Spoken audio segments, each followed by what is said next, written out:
I think that this is going to be an experience exactly like when they came to Te or Waitangi. Act as the most extreme, preying on those people. Our job is to make sure that we're showing New Zealanders that there is an alternative to the divisive approach of this government, that you can bring people together. We've got to constantly look at how we can build our city better. Is a state secret recipe. In 18 months, there were 15 major attacks that had been made on workers. Yes, the theory was my woodwork teacher back in the day, Mr. Brownlee at Ellesmere College. So he actually gave me the cane once. We've seen some stuff in the media around how those who work in infrastructure are starting to go overseas because they can't get guarantees around the transformational projects here in New Zealand. At least Wellington, we can provide that certainty. And that's one of our major concerns, is it's a step towards greater privatisation of our public education system.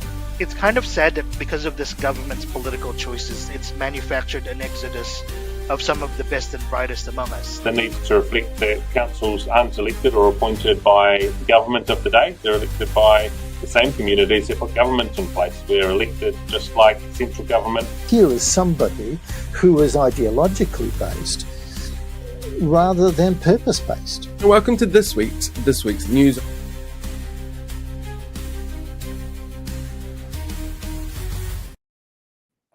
Hey, so what do you think of the new countdown? That every time we update it, how big of our guests have gotten.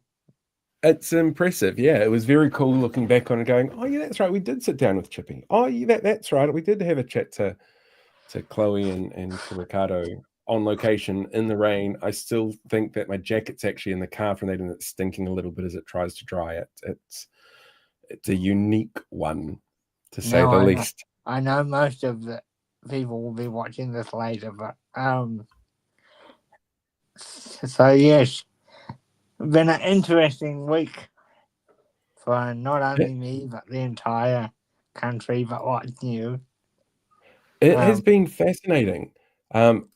Today, like just today alone, by the time I'd finished doing the news and recording and everything set up for that, that's when the news came out about the $71 million bill on the ferries that we get nothing out of. We paid that much for literally nothing. And Winston Peters and his weird rambling on RNZ tonight, where he seems to have flipped a little bit about asset sales to foreign buyers, because that's what the National Party is looking at pushing. And he's like, well, it'll only be like the super, super rich. Only when he said it was more like, it'll only be like a super, super rich, because it sounded like his teeth were falling out or he was drunk, which both options are possible, I guess. And to answer Kiwi Skirt, don't forget we are going head to head with the Wellington debate. We are, but I am comfortable with that for now. Like, if it was a mayoral debate, it might be different.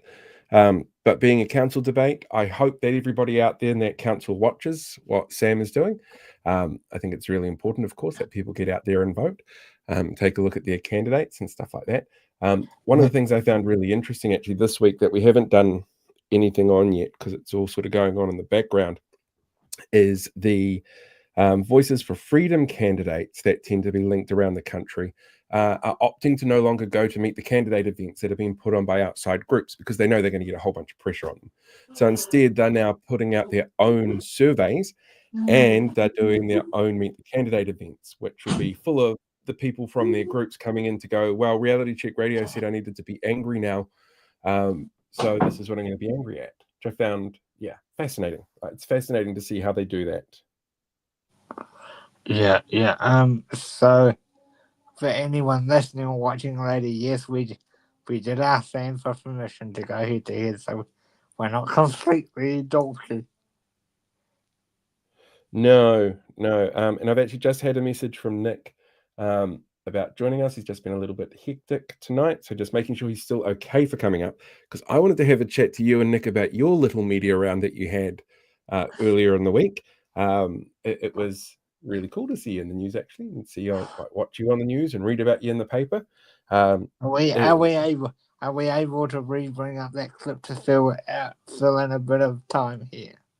So we're not right this second, because I hadn't prepared for it. I didn't think we'd need it. to be honest. But give me a second or two to actually see if I can hunt it down for you, okay? In the meantime, tell me about the experience of actually being interviewed for all this, how this all came together. So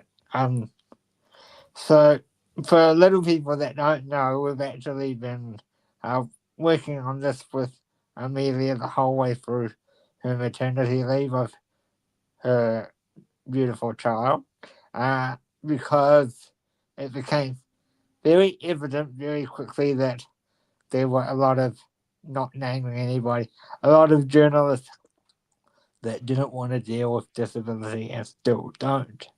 There are very few journalists in our society that seem to want to give time to disability media or stories.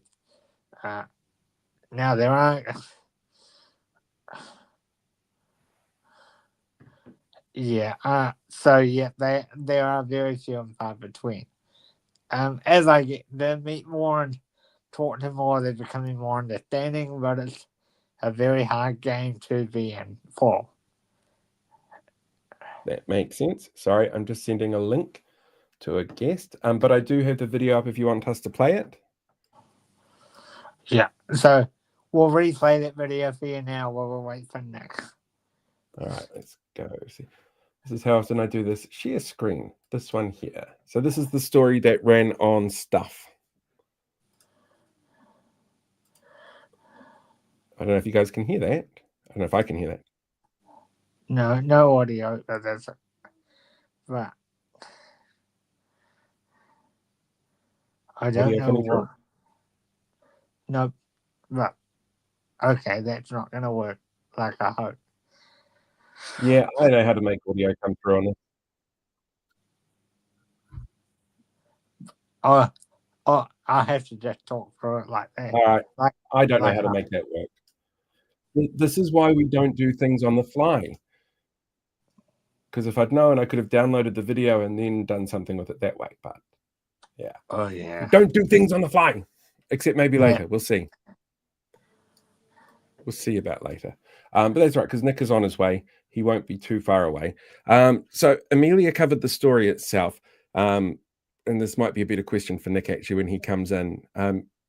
It's been in the works a little while, hasn't it? Yeah, so this has been in the background for over a year.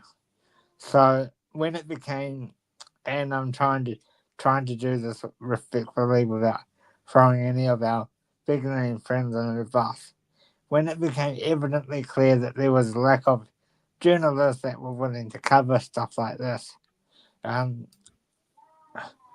there were people around us that basically decided to say, stop it, we'll work on this, and then this should all hit the fan when people come back, if you put two and two together. So beavering away about this for a whole year and hiding, and so this is the payoff. Nice. I'm going to interrupt you just there for a second to say, kia ora, Nick, welcome. Have you got your sound no, you on? don't have any sound. It's been one of those days. Sound has been a headache. No sound. I'm tempted just to go to bed now. Like stupid technical problems, being all stupid and technical. See, Sam's not the only one to do. No, that's right. Is that better? That is much better. We can hear you now. Thank you very much. That is much better. All right. Okay. That's better. Sorry about that, guys. Yeah. All right. Okay. All right. Nice to be with you guys. The floor it's been a is busy yours. past. All right. What are we going to talk about?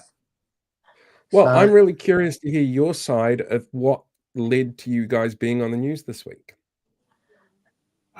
Well, it's been a bit of a build-up, to be honest. A lot of hard work to get ourselves plastered across every news channel to be honest. But yeah, I think from my perspective, well, I mean, not everyone, but there is some hard work that's been gone into getting a bunch of news around, a bunch of information around the total mobility system and what is planned to happen around the review of the total mobility system. And I've been doing a bunch of advocacy around that and a bunch of blogging and putting the message out there. So is Blake, obviously, because it's an issue that's passionate for him and his own personal life. And then we got some news media coverage, and then we both appeared on 3 News in the last week, and I think that's really, really important to get the message out there. And then in the last few days, I spent the last few days with the Small Passenger Service Association, talking with them from their side of the issue, and I think that was really useful to get their perspective as well, because I think we need to understand it from all sides. If we're going to get this issue solved. That's where I Were you wanted happy to. with the coverage? Sorry, Paul. You can try again. Yeah, I'm just wondering if you're happy with the coverage, because I know you've had these documents for a little while. You've been trying to find the best way to get them out there and find the right media people to work with.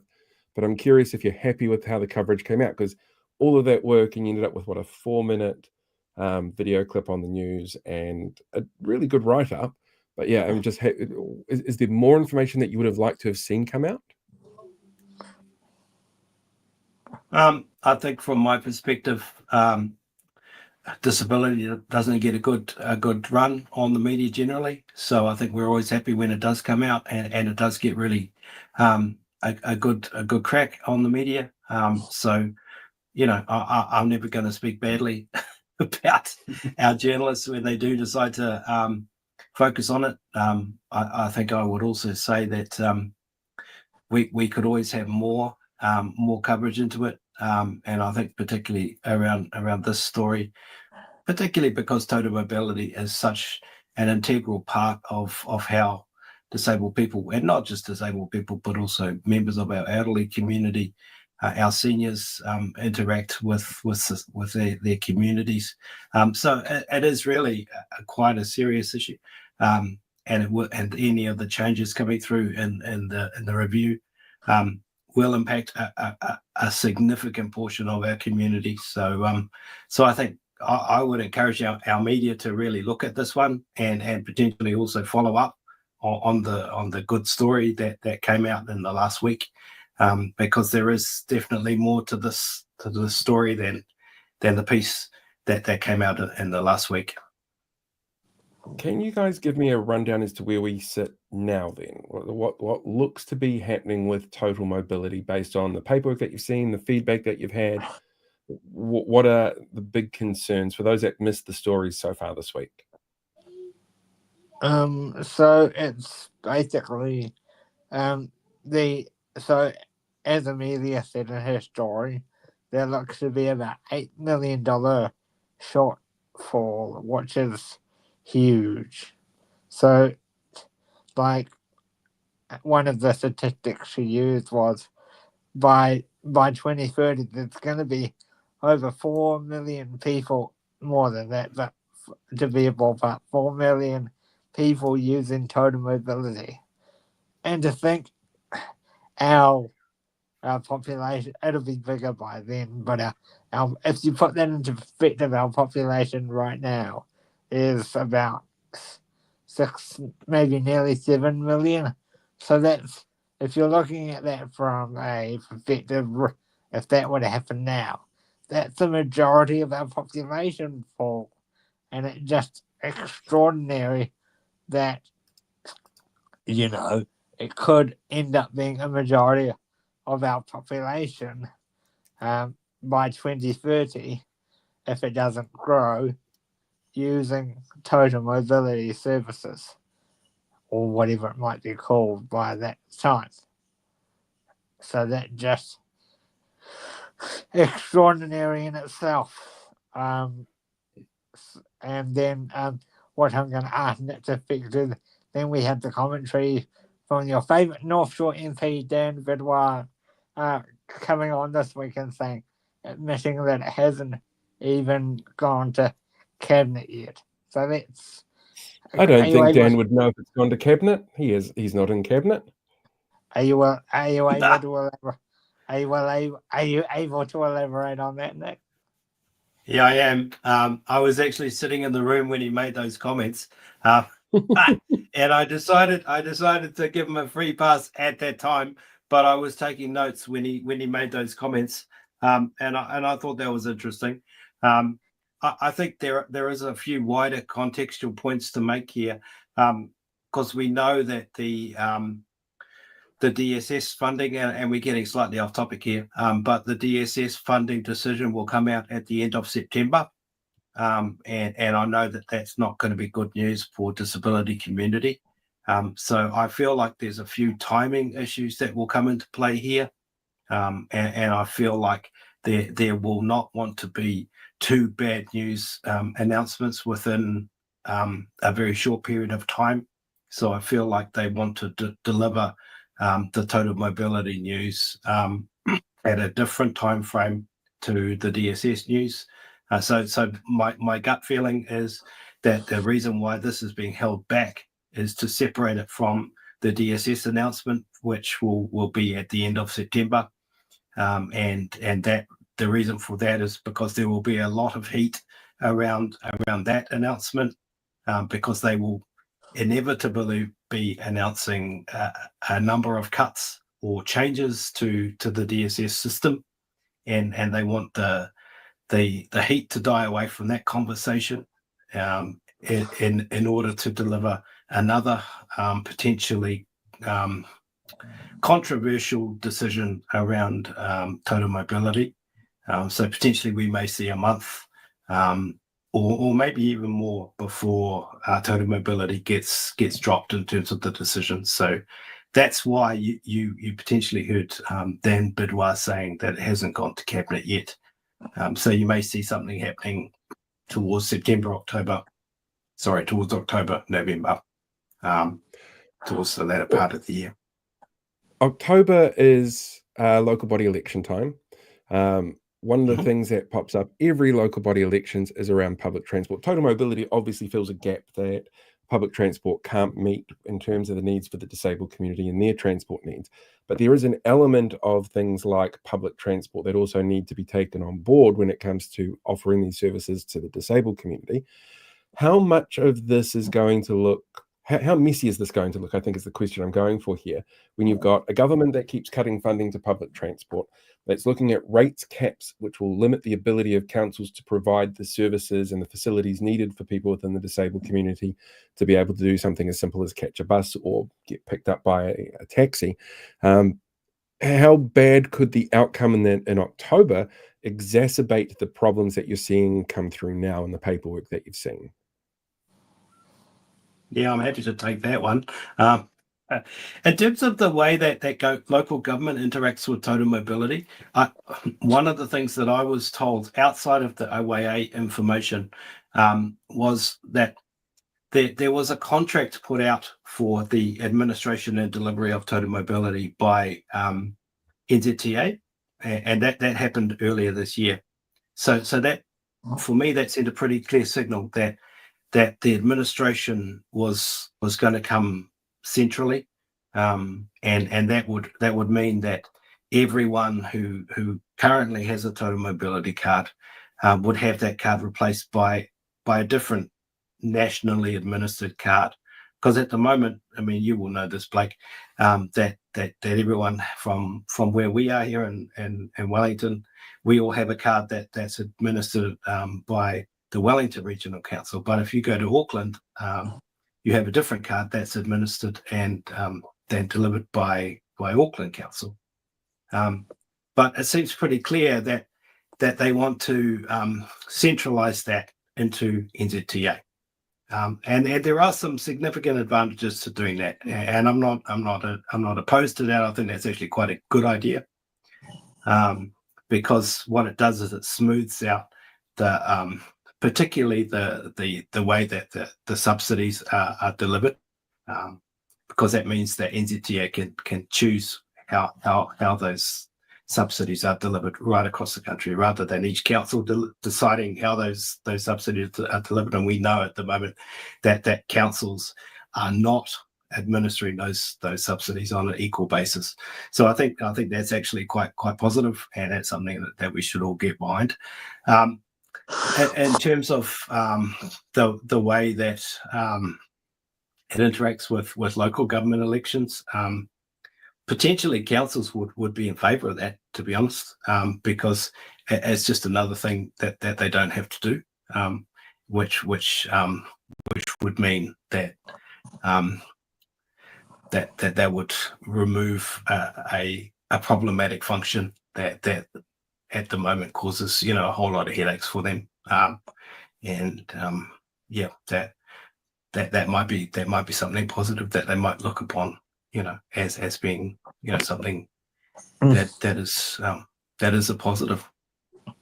One of the disappointing things for me about this journey that we've done, that's kind of, and I just want to specify that this is not over. There's a long way to go. You'll see us popping out in and out around a lot more. But one of the things from this initial story that really struck me is the bit where Amelia said in her report that, Bishop was only willing to send her a 5-sentence statement. When you were watching that back, Nick, I felt quite appalled by watching it back. But when you were watching it back, whenever you did, how did that feel for you, knowing that obviously you were tipped off before it went out, but the fact that our minister was only willing to send, which is nothing new from this government, a 5-sentence statement, how did that sit with you? When you heard about it, when you watched it back? I think that's a really good question, Blake. And for me, one of the big revelations through going through this whole process and getting under the hood of total mobility has been that total mobility is not just a disability-related transport issue. When you look at the data around who's actually using total mobility, more than 75% of all of our users in the system are aged over 65 and they live in Auckland. So this is an issue that impacts, your grandparents, your elderly relatives, and a significant population outside of what you would traditionally see as the disability community.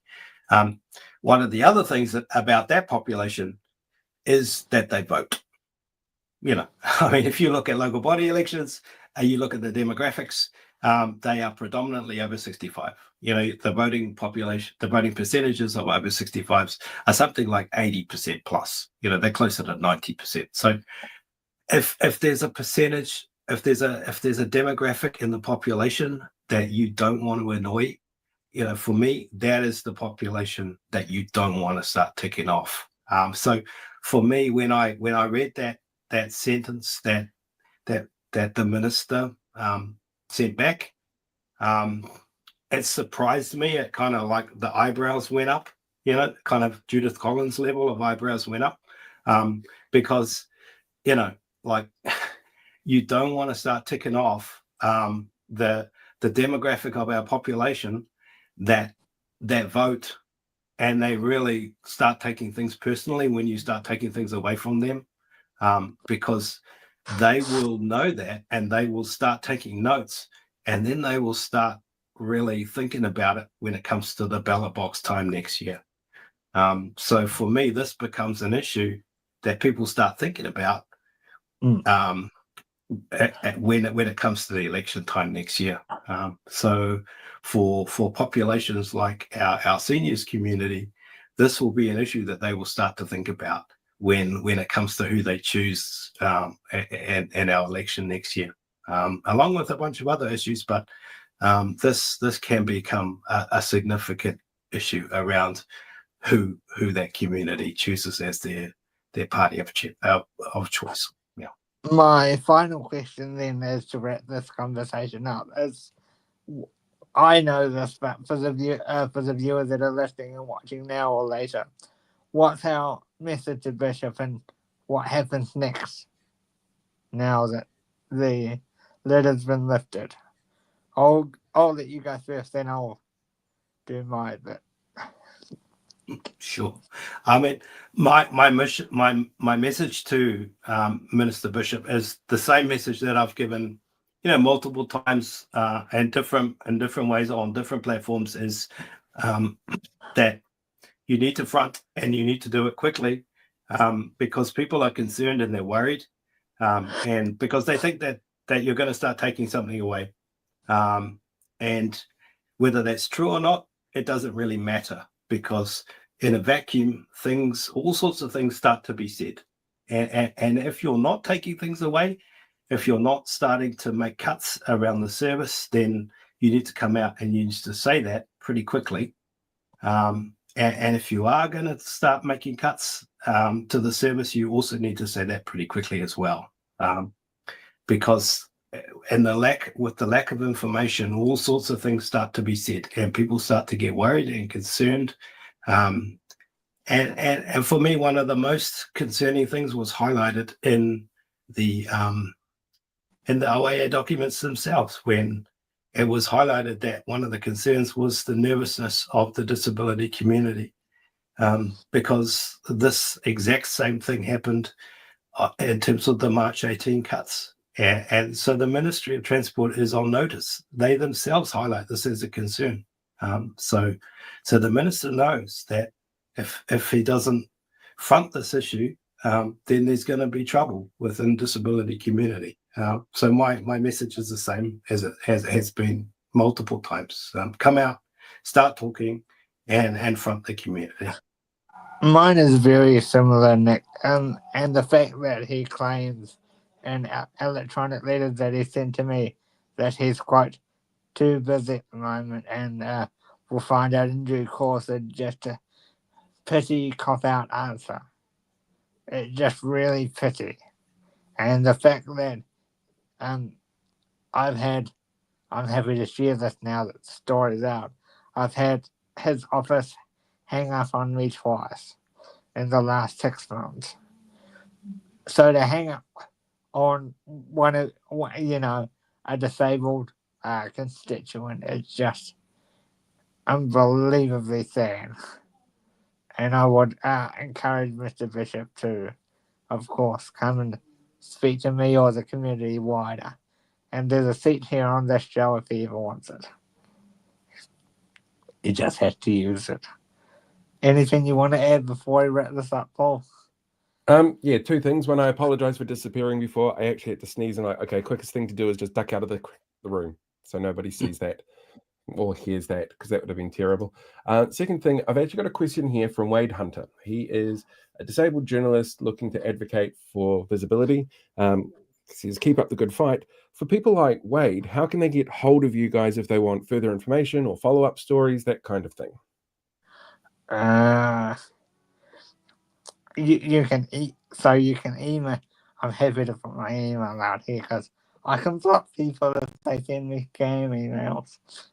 So my email is blakeforbes25@icloud.com, and you can reach me there, and we can go from there.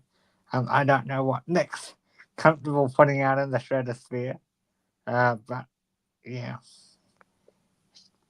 Yeah, I think for me, I'm pretty contactable through social media. So if anyone wants to contact me directly, I'm happy to be contacted through social media. Fantastic. Yeah. See, easy answers. I do like easy answers. They're very cool. What's next then in terms of following up on the story? Is it basically a case of waiting and seeing, as you said, or is there pressure that people can put on to ministers about getting in there and speeding the process up, getting more outcomes that are better for everybody? What should be the next step for people? Yeah, I mean, for me, I think there's 2 things. I think there's one, the questions need to keep coming from our opposition parties to in the House in terms of parliamentary questions through question time, to keep putting the pressure on the minister, and also through our media. I mean, I would strongly encourage all of our journalists who are listening or who see this to put that question to Minister Bishop on the tiles. And we know you around watch. What's happening. We know you watch. Yeah, I know. Yeah, we know you watch. Yeah. So to put that question to Minister Bishop on the tiles, what's happening to total mobility? What's happening to the funding and the review of total mobility? To just keep asking it. I mean, I know that our press gallery journalists do a great job, and you know, there's lots of support here for what the work that they do. But we just need to keep the pressure up, So he needs to know that there's pressure on. And I know we're a bit over time, but what I will say is that I'll be having a meeting with one of the bigger councils in the region this week, so I'll have more to say about that in the week to come. So that should be very interesting to see how the councils are feeling from a perspective, because there'll be representatives from multiple councils there. So that'll be a fun one that I'll fill everybody in next time. But I'm sure we've got other business to get to. So we do. I'm just going to flash up one very, very quick comment that came in for Nick. I'm not sure if you saw it. Just good poster.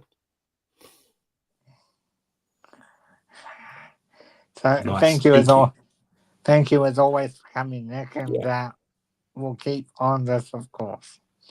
Absolutely. Right. Thank you very much. Thank you, guys. Catch you next time. It was great to catch up. Always. You're welcome. Bye, Nick. Bye-bye. All right. So I'm just going to go and press this button here, and then we'll bring in our next guest.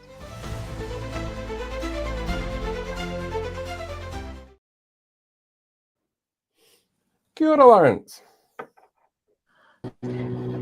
Kia ora, kia ora e hoa. How are you two? Yeah. Getting there. We are good. We are good. But Good. yeah. You've had a hell of a week too. Yes, it's been, as always, been a busy week. It's been an exciting week, unexpectedly exciting week. But I'm just noticing that the lighting is not fantastic where I am now, but that's okay. I just thought it was like a tie-in to some scary horror movie that was coming out. You're promoting that door any minute. Megan 2, something like that. Was that filmed here? Oh no, I'm actually really bad with horror films. I know that we're gonna have lots of things to discuss, but it's just I'm genuinely not great with horror movies. And usually what I have to do is when I used to watch horror movies, I have to go on to Wikipedia and then read the synopsis to know exactly what's gonna happen and then who's gonna die in the movie and etc. And then I can watch the movie. That's fair. Yeah. That's very fair. Hey, if I've got $671 million lying around and I want to get nothing for it, any recommendations on what I should buy and then cancel by text message? 157, you said. 651. 71. Specific number. 71. 671. $1 million, and you want nothing for it. Yeah. I mean, originally I wanted a couple of boats, to be fair, and then I decided I didn't want the boats, so I cancelled by text message, and then the break fee is going to end up costing around that $670 million mark. I figured that seemed like a really good way to spend money. Yeah, I think so. I particularly think that it takes a really savvy negotiator to be able to pull off that kind of deal. I don't think anyone can just be able to pull that off. I think it actually requires someone incredibly nuanced Yes. And boy, Yeah. I reckon we should make whoever did this finance minister, because nothing could possibly go wrong after that. no. But Yeah. wait, she's already finance minister, isn't she? If it was anybody else, like any other party, she wouldn't be. Not after this, but yeah. You know what? I feel like when the boss is also equally lackluster, it is to be expected. Yeah. Yes. I think it's a really good way of putting it. Tell me about your week, because you guys had a relatively interesting week in the House this week. Yeah, I mean, well, I think to start with this week, like many other weeks now, the government has triggered extended sitting or urgency, or both. It's becoming the standard, it's becoming the norm for the government to have an extended sitting as opposed to rare and unusual circumstances, which is how extended sitting and urgency should be triggered. So it seems like every second week, and potentially more frequent than that, we have extended sittings. So this week on Thursday morning, we had more things to get through because in terms of the larger committee stages, this week we had a Resource Management Act where the government at the 11th hour introduced a new amendment that will make it easier for our rivers to be polluted. We had the third part of the local government water services bill. This is the second out of the three waters bill. Then this government's version of three waters bill. And on top of a 400-page bill, they introduced during the committee stage a 394-page amendment that has not gone out for consultation. They just decided we're just going to drop that. Then we had the start of the Tikapa Moana bill as well. So understandably, the government has a lot of things to get through. But what we're seeing is that they are rushing bills along at such a pace that all of them are really badly thought out, that they then have to go back and then make amendments at the last minute to try and either improve it or I guess add more things that the coalition partner wanted. So that's kind of one part of it. And I think what you want to discuss, Paul, is what exactly happened in terms of the process that got Chloe kicked out. Yeah. And I guess for people who are interested, just in terms of looking at it as a very objective timeline, and we can talk more about the nuances and the details and standing orders a little bit later. Basically, on Tuesday, an urgent debate was triggered, and basically this gives each political party a chance to talk about different issues. And one of the things is about the fact that the government allegedly is making progress towards recognizing Palestine as an independent state, which, by the way, we're already way behind of many other countries, France, UK, Australia, Canada, Ireland, Spain, and etc. did it, ages ago. So we're already a little bit on the back foot, but then they are pushing out to September. So part of that, in terms of what Chloe was talking about in her speech, was exactly what we're doing. We have seen a genocide, and there are many other world-renowned either experts, or if you're looking at the international, the ICJ, if you're looking at the special envoy from UN, we're all point to the fact that this is a genocide. And right at the end of her speech, Chloe basically said, and she's got a members bill, which is essentially the Israel sanctions bill, colloquially has been called. We've done this before with Russia during the which is still happening, the Russia-Ukraine war. And she said something along the line of, and if, we just need 6 out of 68 government members with the backbone for us to get this bill through the line. And that was right at the end. But for whatever reason, the speaker took offense to that, asked her to withdraw and apologize.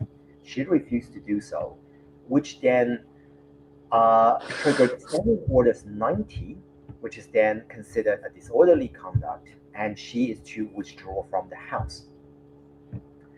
What was interesting about that particular, standing order is the standing order, which is basically the rule of the House. Even the Speaker can't challenge the standing order itself. You can kind of tinker around with it. But the standing order is very clear that it is only for the remainder of the day. But the Speaker, Gerald Brownlee, decided it was to the end of the week. So later on, down the track, we pointed this out. Ricardo went back to the House, challenged the Speaker to say that, hey, just to clarify, you mentioned end of the week, but that's not what standing order said. Could you please clarify what you meant?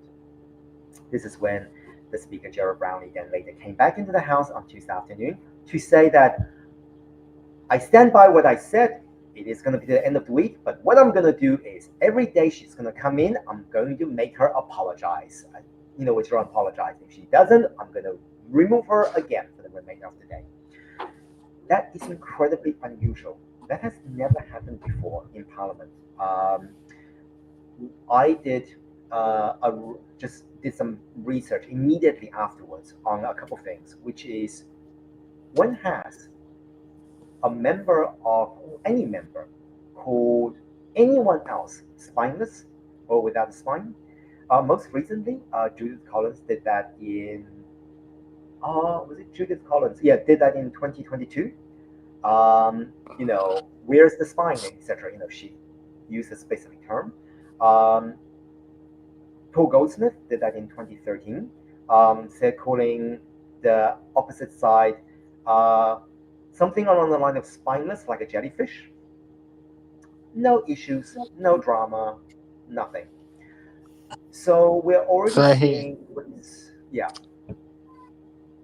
So here's a fact for you, Lawrence. Yeah.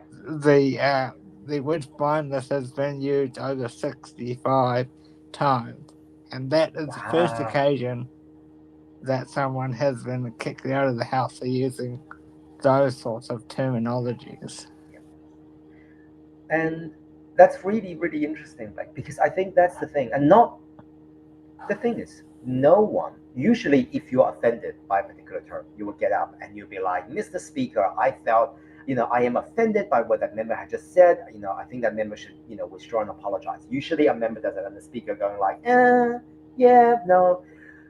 But in this case, the Speaker proactively was like, that was really offensive. I find it really, really offensive. No one said anything about it, that being offensive. It was the Speaker himself that proactively did that, which is also interesting. I think it is quite interesting for the Speaker. But then later on, so that was the ruling. He said, he was like, I'm going to get her to withdraw and apologize every single day. Again, no precedence of that happening. And also in terms of the research that I did, and no one has ever been asked to withdraw, to be withdrawn, which is a specific terminology, understanding orders 92, to be withdrawn from the House for more than a day. That has never happened in the history of New Zealand Parliament. So on Wednesday, Chloe came back in. She was asked to withdraw and apologize. She refused to. She was asked to leave the House. She refused to. Then that's when the Speaker named her, understanding orders 92. It would then trigger a vote, and then she is suspended for 24 hours, understanding orders 94A. So that's kind of where it ended up. There is a part of me, and I tried to raise a point of order, and the Speaker was having none of it, didn't even want me to finish my point of order, which is to ask the Speaker to clarify that for him to suspend her for 24 hours, understanding orders 94A, does that trump his earlier ruling for her to be withdrawn for the House until the end of the week? Or if Chloe is going to come back to the House again on Thursday, she's going to be asked to withdraw and apologize again. And if she doesn't do so, she's going to be asked to leave. And if she doesn't do so, she's going to be named again and triggered suspension again, this time for 7 days. So I was simply going to ask the Speaker to clarify his ruling, whether one overrides the other. But what is, I think, also quite concerning in general about the Speaker's ruling is we're also now looking at what can be presumed as double jeopardy. Now, double jeopardy is Bill of Rights doesn't apply to parliamentarians, particularly within the House. The only rule that applies is standing orders. So in that particular instance, there is no such thing as double jeopardy in terms of fora and etc. But you can still use that as a way of measuring, like, are we doing something that is fair and reasonable? And I think that's where what we've heard from the public is it wasn't a fair and reasonable use of his power as the speaker. Sorry, that was a very long-winded answer. I wasn't sure if that was the level of detail you were really going for. I love the detail. I'm all for the detail. Out of curiosity, when you have people like John Key using some of the terms that he used, for example, with similar or stronger language, without that outrage, why do you think that reaction is so different now?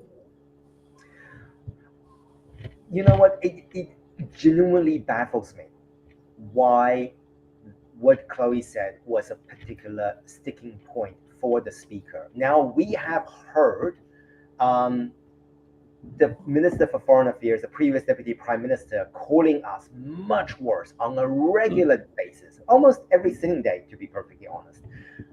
Nothing. Allowed all of that to sort of slide through, no issues. We've seen Willie Jackson being calling someone a liar, which is quite an extreme offense. It is a clear violation of Standing Orders 121. He was asked to withdraw from the House for 30 minutes. So it is baffling. It is genuinely baffling. And I cannot, for the life of me, think of the reason and rationale of how that was an unbiased decision that the speaker made. Does something like that action, sorry, Blake, I've got one more sort of tied in question with that. That action of pinpointing Chloe specifically take away from the conversation of what's actually happening in Palestine? Does that overshadow it? Is that part of the goal here? No. The main thing is, if you watch the way that Chloe presented her speech, the whole point of that is, regardless of what the speaker is trying to do and what is happening in the House, the bottom line is people are dying. Innocent people are dying. Children are dying. Women are dying. The government has done nothing that genuinely addresses the fact that we have an ongoing genocide. And if you watch Chloe's speech, that was made abundantly clear that it is not about, she wasn't trying to do something that was political. She was trying to point out the inaction of the government and the action the government could take. I think there was an earlier article that was published where Chloe did say that, conversation that she's had with national backbenchers, with members of the government and backbenchers, and ordinary MPs, because you need non-executive MPs to sign up to a members' bill for it to be put up the ballot. And the fact that they expressed that they are worried about their career projection and opportunity as opposed to doing something that is right. And doing something, for a lot of them as electoral MPs, doing something that is the will of their constituent. And even then, they have prioritized their career advancement over calling out for what it is and addressing and actually applying pressure to what's happening. We see that the Prime Minister is trading tones in with the Prime Minister of Israel, but those are still just tones. Where is the action of expelling the Israeli ambassador, sanctioning Israel, actually boycotting large corporations that has reaped benefits from that? Where is the announcement or the any progress being made for public service to move away from using again, those kind of larger corporations has benefited from a genocide? We haven't seen that action. And that's, I guess, the most frustrating thing out of this whole thing.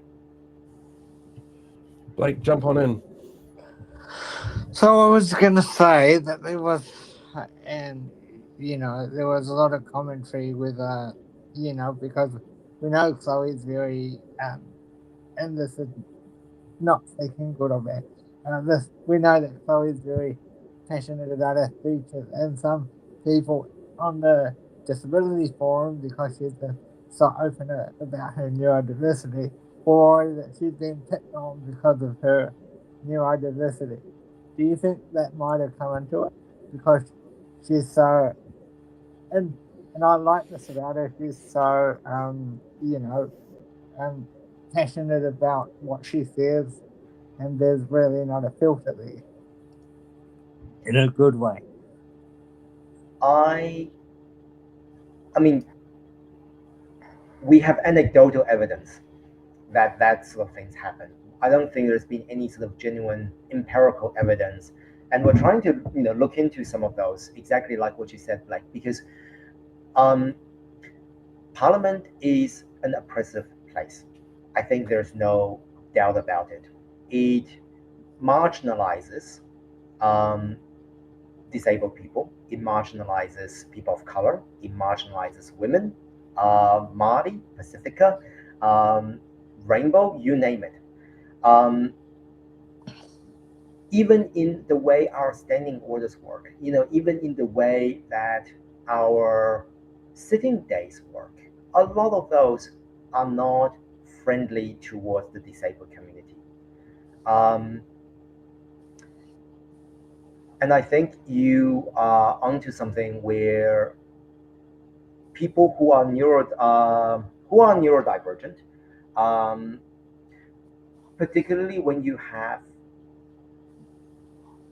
speakers or the speakers team who may or may not, first of all, may or may not themselves be neurodivergent.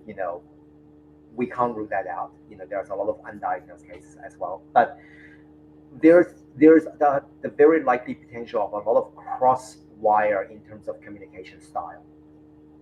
But you will see, like, for certain people, that they may be able to get away with a lot more because they will word themselves in a particular way. I think for me personally, even though I'm neurodivergent, having the very sheer benefit of doing a PhD from a very traditional and some would call very archaic discipline, I've been trained through years of research and just sheer lecturers, professors, academics telling me that you can't use things in the first voice. You can't express your own opinion in your research. If you go through my thesis, very rarely, almost never, I would use I think or I. You were told either to use one or you were told to use it in the passive voice. So I have the added advantage of being able to transition very smoothly within the parliamentary,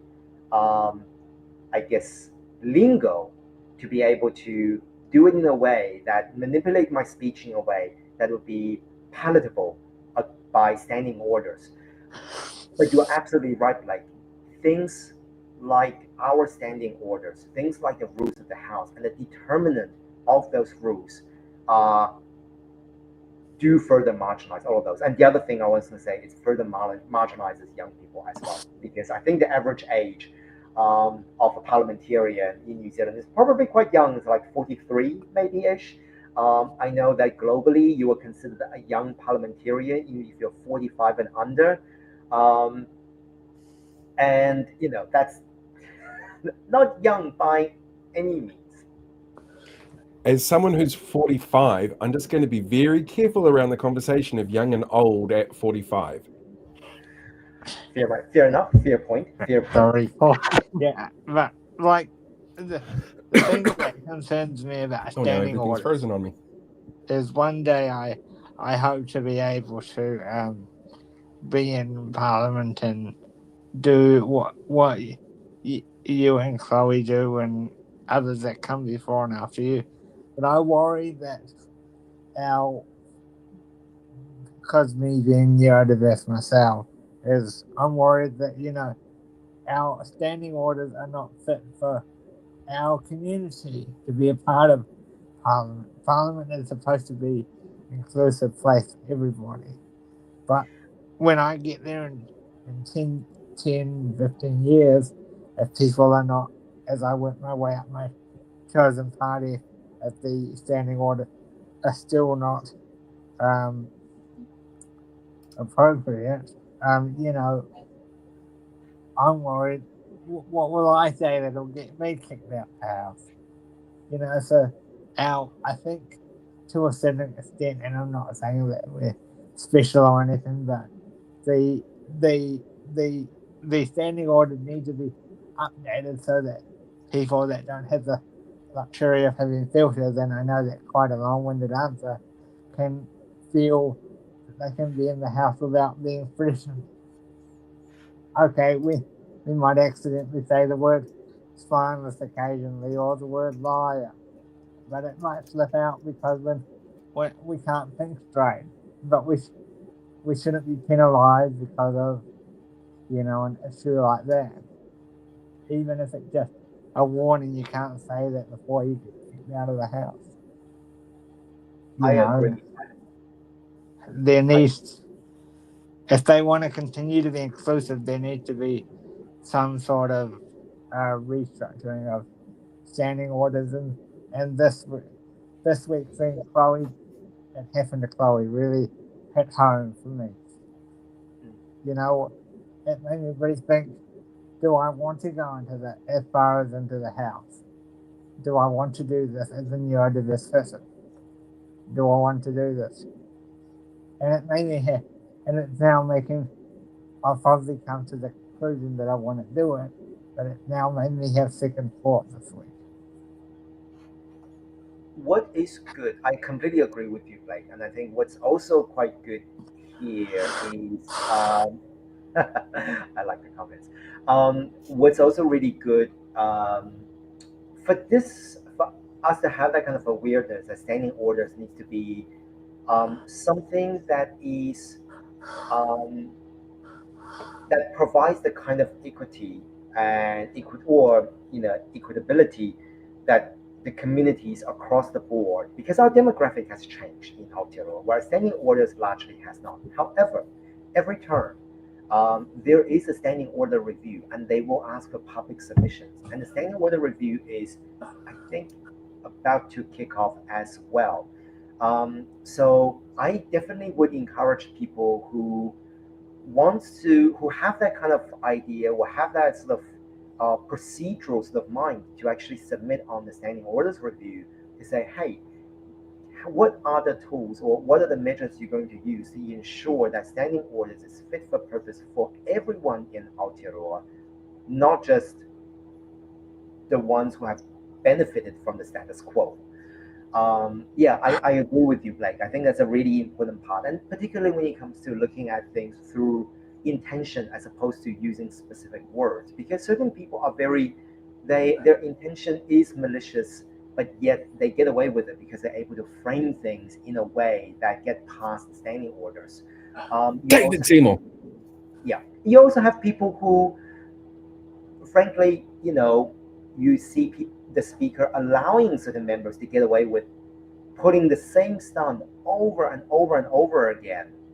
Winston Peters being a clear example, without the same level of scrutiny that younger MPs are supposed to go through. And there is a rationale around, oh well, they've been here around for a while. There's a level of respect that that is shown to people who's been there, but every single member of parliament are elected based on their individual merits, either as electoral MPs or as someone on their list. So if we're going to presume or have the presumption that everyone in parliament, all 123 MPs, are treated equally because they're all there on their own merit, then the speaker should be able to conduct himself and be able to conduct the affairs of the House in a way that is equitable as well, rather than allowing some people more passes than others just because they've been there for longer. Yeah, and I wonder whether or not some of these issues, though, would be less obvious or wouldn't be quite so prevalent, like popping up so much, if we had a truly independent speaker. Because at the moment, the speaker is obviously picked by whichever party is in power. Would having a truly independent person in that position help things in that respect? Possibly, but I also trust enough of whoever gets appointed in that role to be able to see things fairly and be unbiased. And to be honest, there have been moments where the current speaker, Gerard Brownlee, has taken a very nuanced but also a very generous approach to the way that he does things. Because, every speaker is different. I think in the context of things, there haven't been as many times that people have been asked to withdraw from the House this term as compared to last term. Don't quote me on that. I don't have the data for that, but I remember seeing on the news a lot more last time that so-and-so has been removed from the House, etc. But I think it is the responsibility of the speaker to themselves to be constantly vigilant and to be able to see things in a very fair and balanced kind of way. And also, I'm kind of interested to know, and I haven't looked at this, and someone may be very quick in terms of research right now, if there have been any female speaker in the history of New Zealand Parliament. I'm sure that there was under Helen Clark. Was one, maybe? Yeah. Possibly. There's lots of assistant female speakers and stuff. Our current deputy speaker is Barbara Kuriger, and she's fantastic. Margaret Wilson, 2005 to 2008. There we go. So you learned something new. Right, I got some questions that have come in from the comments that I want to throw at you. First one comes from Not Bernadette, wanting to know if you'll be rescheduling your workshop in Palmy. Yes, it is currently scheduled for the weekend of October 18th and 19th. Okay. The week after local body elections. The week after local body elections. Are you all enrolled and ready for local body elections? Enrolled, I suppose, makes sense, but are you ready for local body elections? I mean, ready to vote, if that's what you mean. Yes. Yeah, I don't expect you to be out there campaigning. I figured you're a little busy for that. Yes, but I am very much ready. I think we're seeing local government under a lot of pressure and under a lot of attack this term in particular. But I, absolutely hats off to all of our local government candidates and everyone who is in local government, because people forget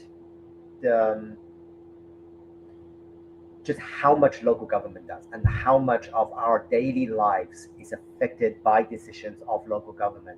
Yet what we're seeing nationally, and in Tamaki Makaurau, Auckland, it's even worse. What we're seeing nationally as a ridiculously low voter turnout. That's because of the fact that local government election, I'm going to try not to get this get me really fired up. It's local government election is still incredibly archaic. Postal vote. How many people use postal votes? It's almost near impossible for overseas New Zealanders to vote in local election. And local election is the only time that a person can have more than one vote, because certain jurisdictions allow ratepayers to vote, which means that if you're a landlord, you can actually vote in multiple elections, local body elections. That's the I actually saw a conversation happen in a Hamilton community page where somebody popped up going, hey, look, I've bought a house in Hamilton. I live in Rotorua. My kids live in the house. They're studying, but this means I get an extra vote. Who should I vote for? And it was swamped with a whole bunch of candidates going, pick me. And somebody pointed out, well, you don't live here. Why do you get to vote? And she explained, that there's the electoral and stuff like that. And so I have the right to do it. And this dude lost his nut over the idea that should be able to go out and get extra votes. But that's a system we've had in place since the 19th century. So it's been around for a really long time. But when I checked out his page, he was the one that was very grumpy about co-governance and it's not fair that people get extra votes for free. So at least he's been consistent that people shouldn't have extra votes. It was so weird. But that's weird. I think some of also the misconception around Māori wards and around just Māori role in general comes out of this fear and this assumption that they will then get more than one vote, when in fact you get a choice. You either vote either or, you don't get both, except for if you're a landlord. Yeah, it's ridiculous. Right, next question I've got for you comes from Gary, who I'm sure you've seen around Parliament a number of times because he is an icon. Does Chloe have to appear before the Privileges Committee now that she's being named? Not necessarily. I don't quote me on this. I don't know exactly, but I think you actually need to write to the Privileges Committee with an official complaint. Okay. For Privileges Committee to then investigate. Okay, makes sense. Makes a lot of sense. Have I got anything else here? Because I'm bouncing between screens. No, I don't think I've got any more questions. So that is all good. Yeah, I think that's us pretty much sorted. When do you guys get a break? Yeah. Huh? When do you guys get your next break? Because this last week must have been hell for everyone. Well, it is one of those things that it is, but at the same time, it's kind of the norm in terms of every week there is something that potentially can be quite exciting. You just never really know what the government, what anyone's going to throw at you. In some ways, it's also the exciting part of the job. I think being someone who's, like I said before, being someone who's neurodivergent, what is really good about the role is that you feel like your brain is constantly stimulated, and there's always something that's really, really exciting something that's really exciting to have happening at all times, which is also one of the things that I really like about committee stages. I'm just seeing there's another question that's popping up as well. I don't know about that. Can the speaker be taken to Privileges Committee? I do not know. I don't think so, but I think there has been instances. It happened once this term. Again, I have no reference point for previous terms. There's been once this term where you can have a vote of no confidence in the speaker, but I can't remember the circumstance that happened. It was something that was put forward by Kieran McNulty, but I don't remember the context now. That actually leads nicely into this question that Michael's asked. Who holds the speaker to account? Theoretically, the Parliament.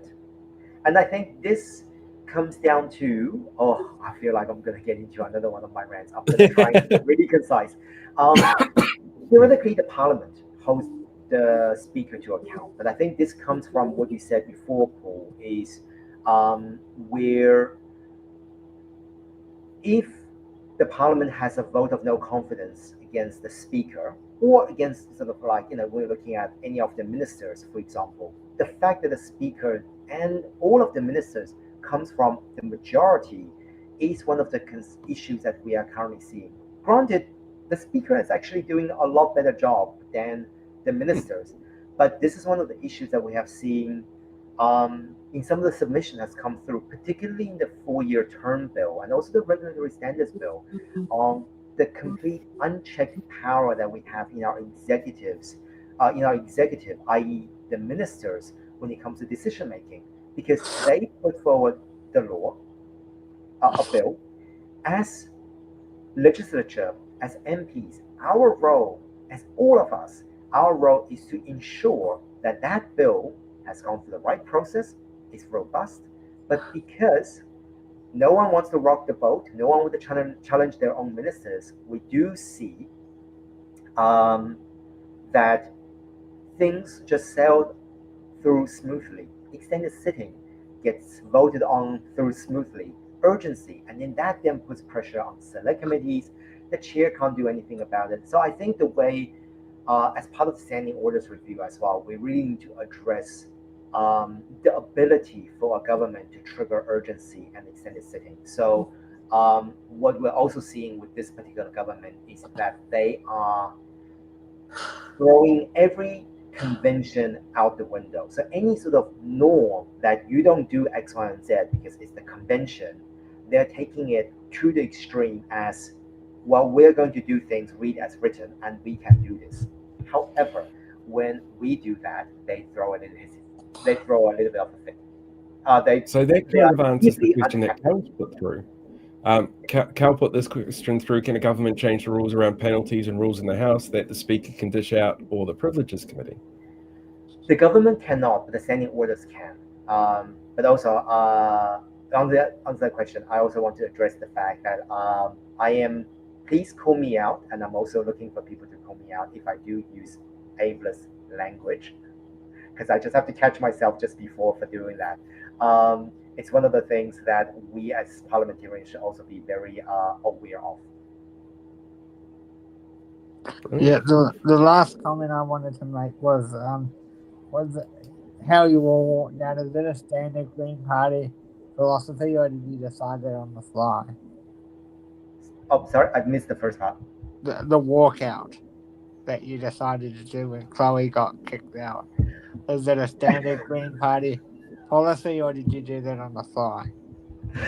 You know, if I can be really honest about it, we were going to leave after Chloe's speech anyway, because we weren't going to stick around and listen to ACT Party speak on an issue around Palestine.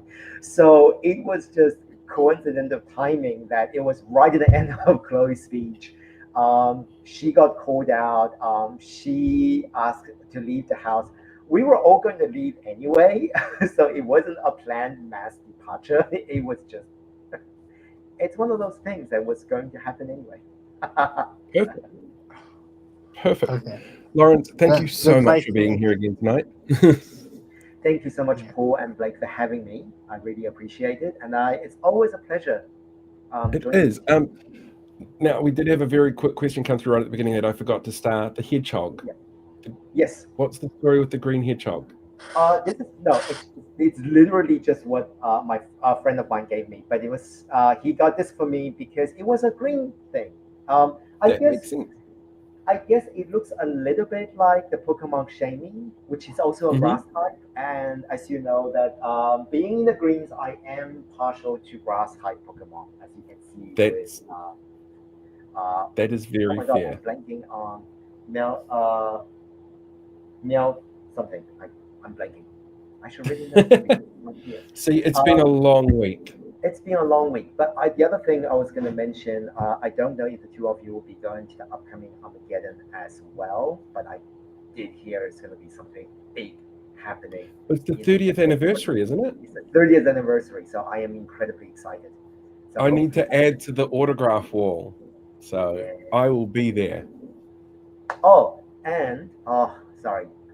Then maybe next time, I would really also like to discuss with you two how you felt. Maybe you have done that already, but I really want to ask you two about what are your thoughts with the new Superman movie and the new Fantastic Four movie. But maybe I haven't seen it yet. Neither have I, so we'll leave that for next time. Yeah, that will be next time. I'll watch it over the next week. Sounds great. Yes. Yeah. All right. Thank you very much, Lawrence.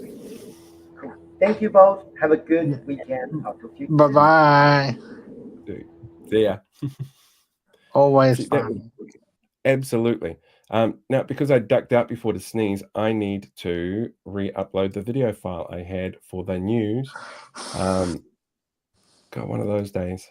You know what I didn't put in the news on purpose this week was about the weird thing that happened with News Talk ZB going insane over the second COVID witch hunt inquiry thing. It's just like, no, I'm not doing that. It's not going to happen. You mentioned that in your other videos, though, so I guess that counts. Yeah, I mentioned it today or last night, but I'm just like, no, not going to happen. All right, should we watch this week's The News? Yes.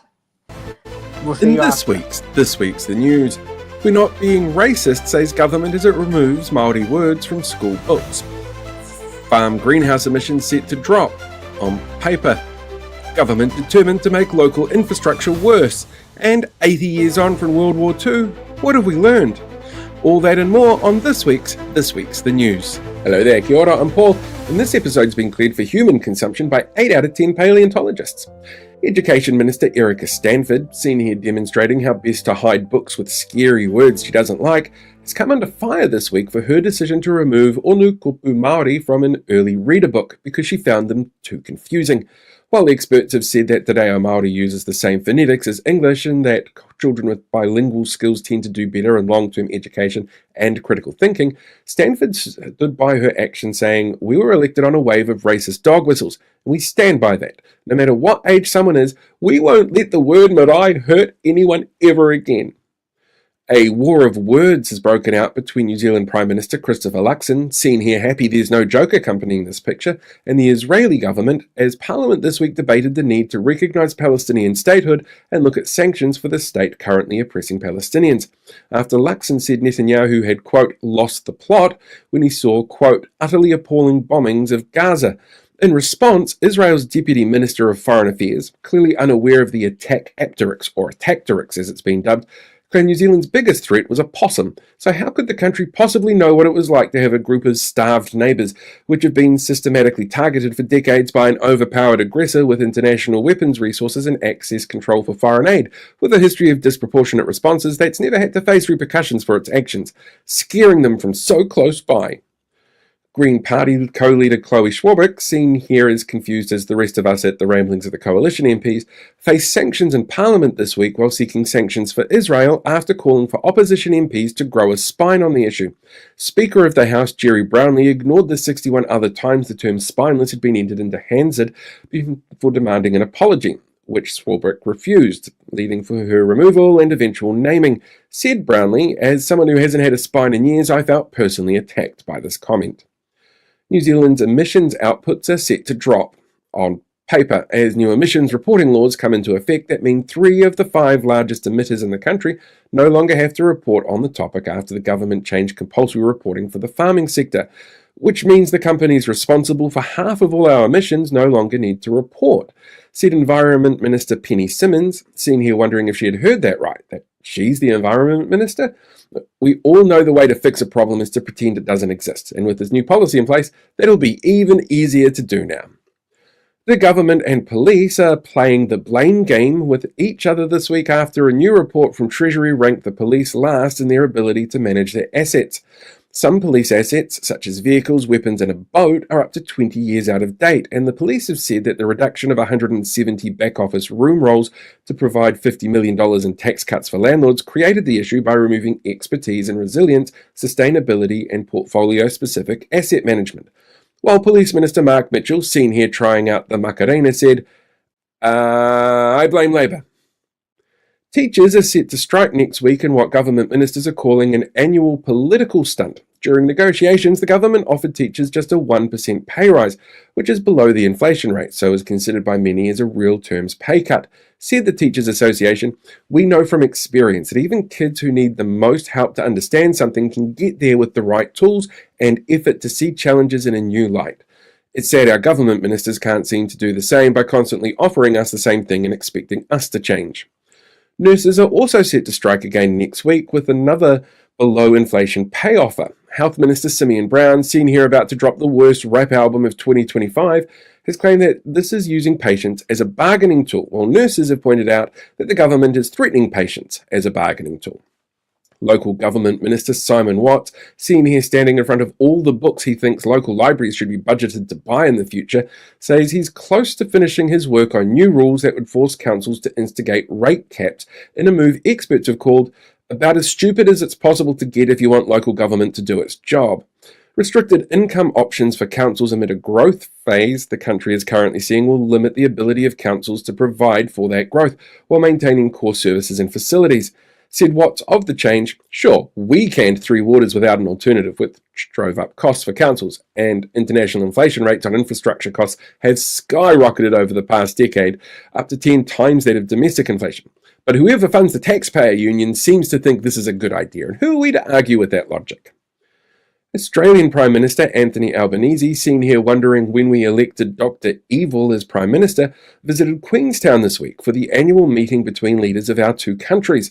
The event was considered a masterclass in awkwardness, from Luxon's aborted hongi to hug transition, staged media stand-ups where only 6 pre-selected questions were asked, a $27,000 helicopter trip up a snow-covered mountain to have an uncomfortable conversation about pavlova that Australian media weren't given access to, and closing down the luge for half an hour so Luxon could go for a ride. Said a spokesperson for the Prime Minister, "This meeting is a great show of the special relationship between our two countries with a long shared history. And no, expensive private helicopter rides for social media clout for us is not out of touch. Why would you say something so mean?" Rail Minister Winston Peters, seen here telling the CRL boss to be quiet and listen to his elders, caused a bit of a scene last week at the launch of Auckland's new rail line, the City Rail Link, by refusing to wear high-vis gear, mandatory for all people on the test run. Peters claimed he wasn't elected to wear things like that. He was there to save the country money, with bystanders unsure how not wearing the vest would achieve that. Peters ultimately relented and wore the vest, saying afterwards, "Sure, it brings out my eyes, but I make sure I make enough noise that everyone can see me without it." The government is set to shatter a record it set just last year, with the country on track to have its highest ever number of business liquidations recorded in 2025. 2024 saw a 10-year high in the number of business liquidations of about 2,500, and data for this year shows a 12% increase on the same time last year. According to financial experts, the most hard-hit industries have been construction and hospitality, driven by a massive reduction in builds as the government cancelled a number of planned housing projects, and economic woes caused by rising affordability issues, high unemployment rates, large-scale migration away from the country, and high interest rates. Said the Prime Minister, "Yes, times are tough for those of you who can't afford a helicopter to go up a mountain to goop around about pavlova, and we really feel for those plebs." The public has been advised to not collect or consume shellfish from the Bay of Plenty coast between Whakatane and Mount Maunganui due to the presence of a toxin which may cause the shellfish to become poisonous. A New Zealand food safety spokesperson has said they believe cooking the shellfish would not remove the risk.